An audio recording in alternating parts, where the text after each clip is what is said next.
Before beginning this thought experiment, I knew that it had to be as realistic as possible, so naturally, I did what anyone would have done.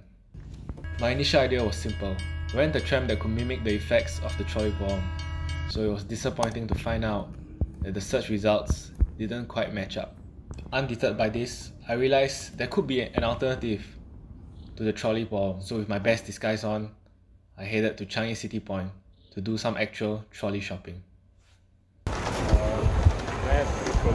No, sorry, I'm working here. But I think it's fair price. After being stopped by an overzealous NTUC shopper, I realised that there could be even better alternatives, even closer to SUT. Alas, I had found my trolley. Next up, we needed something that could not only push the trolley, but change direction at the push of a lever. Programming an artificial intelligence robot with the capacity to do so seemed like the easiest way to go about it. So after months of hard work, Frankenstein's monster finally came to life.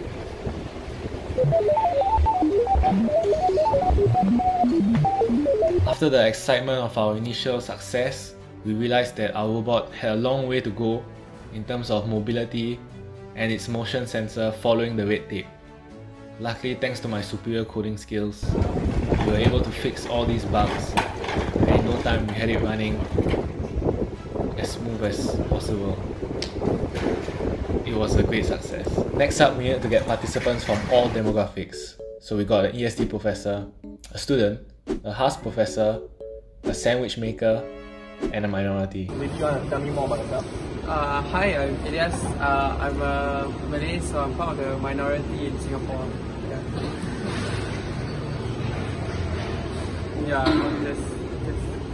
So with the professors on board and a pocket full of determination, all I needed now was some willing participants to lie on the train tracks. What are you trying to do? Sorry, I'm just trying to keep them. Lastly, there were two rules that participants had to follow in order to make this as realistic as possible.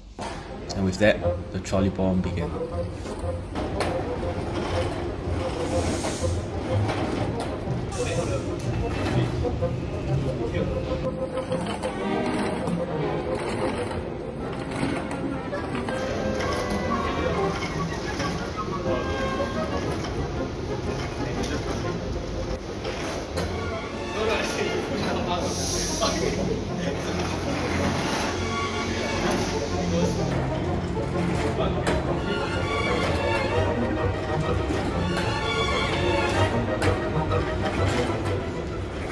Only one out of the 5 participants didn't push the lever, so we asked for his rationale. Yeah. In that sense, like, who am I to kill him? Like, who is like in the diverted track? Like, so in that way, that's the rationale for this. Right.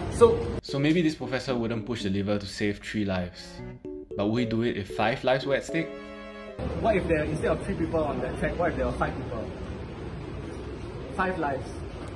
As long as there is as long as there is one life here, like, it doesn't matter. Oh, okay. Yeah, that's all. Kartheyk seemed adamant on his decision. I have no right. I wondered if the other participants felt the same way. Logically, it makes sense to sacrifice one person for the sake of the other 3.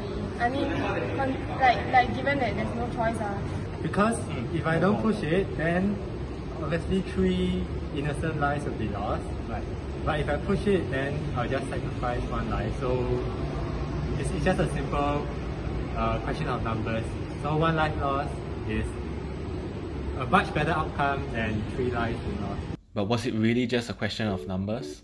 What if there was only 1 person on each track?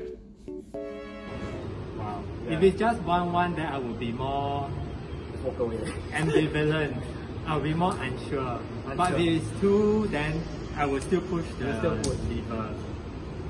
But if it's 1-1, it becomes more of a tougher question to answer. So I would ask whether I know any of these 2. If I know one of them, then of course I would. So what if you did know that 1 person? What if that person was someone we all know? Michael Reid, what if Michael Reid?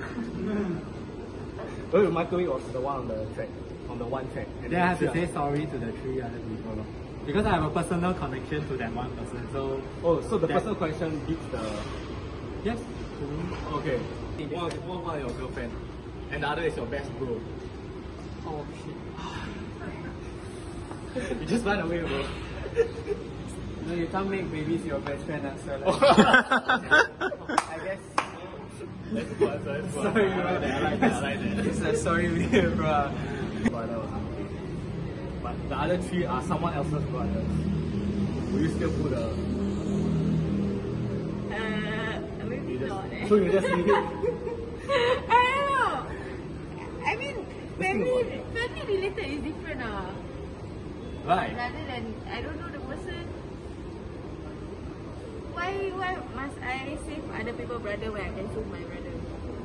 Okay. With my thought experiment coming to an end, I wondered, what type of beliefs did Prof. Kartheyk have that might have made him choose differently from the rest? Do you believe in God, Prof? Do I believe in God? Yeah, yes I do. You believe in God? And if God was here, you think he'll be happy with your decision? I don't think God gets happy or unhappy about any decision. Like, I don't think that's God's job anyway. He doesn't care. He simply doesn't care. Right. He or she. Like, I don't know. He or she. Why should I attribute a gender? But God doesn't simply care. So with those final words, I concluded the day by seeing someone who actually has experience building safety systems. The best solution is that you never cause this accident or never put yourself into this kind of decision making. Right. So don't go near the train tracks and stuff. Yeah. Or when you do anything, you have to think that never cause a scenario that you have to do this kind of decision. Okay. So meaning that if you design a system, or you develop anything, you try not to cause any. You have to be very concerned about the safety issues. So after a long day making tough decisions, I think we can all agree that the best life to live is one that was programmed for you.